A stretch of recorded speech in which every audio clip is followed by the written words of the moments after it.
جی آپ کے سوال اور ہمارے جواب پوچھیں۔ السلام علیکم طلعت، کیا فروغ نسیم کا وزارت چھوڑ دینا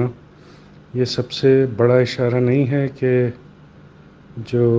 نیوٹرل ہیں وہ اصل میں نیوٹرل نہیں ہیں؟ فروغ نسیم، دیکھیں فروغ نسیم صاحب جیسے جو کردار ہیں وہ پاکستان کی تاریخ میں بہت سے ہیں۔ یہ نظریہ ضرورت کے تحت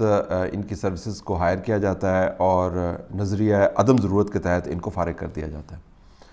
اور ان کو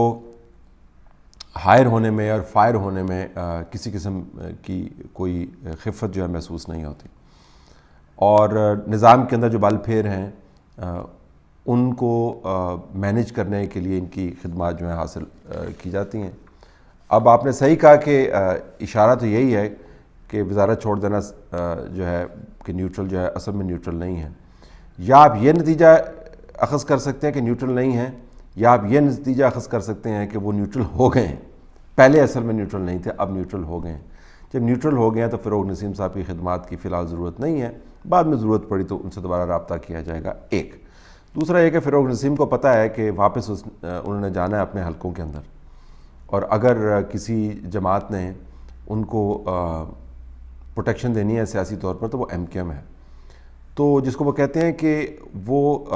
رنگدار چڑیا نہیں بننا چاہتے، کلرڈ سپیرو نہیں بننا چاہتے۔ آپ کو پتہ ہے کسی شخص نے چڑیوں کے ایک جھنڈ میں سے ایک چڑیا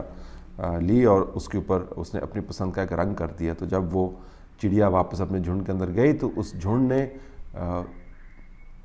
اس چڑیا کو مار دیا، یہ سمجھتے ہوئے کہ یہ کوئی اور پرندہ آ گیا ہے جس کا رنگ ہم سے مختلف ہے۔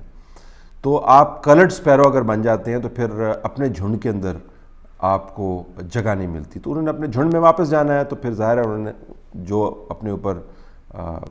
رنگ ونگ چڑھایا تھا وہ دھو کر تو واپس چلے گئے ہیں۔ سیاسی طور پر بھی یہ دانشمندانہ فیصلہ ان کی طرف سے، جانا انہوں نے ایم کیو ایم کے اندر ہی تھا، اور جو ان کی اٹھان ہے ان کی سیاست کی اور جو ان کا کیریئر ہے اس سے بھی بالکل مطابقت رکھتا ہے، ایسا نہیں ہے کوئی انہوں نے انہونی کی ہے۔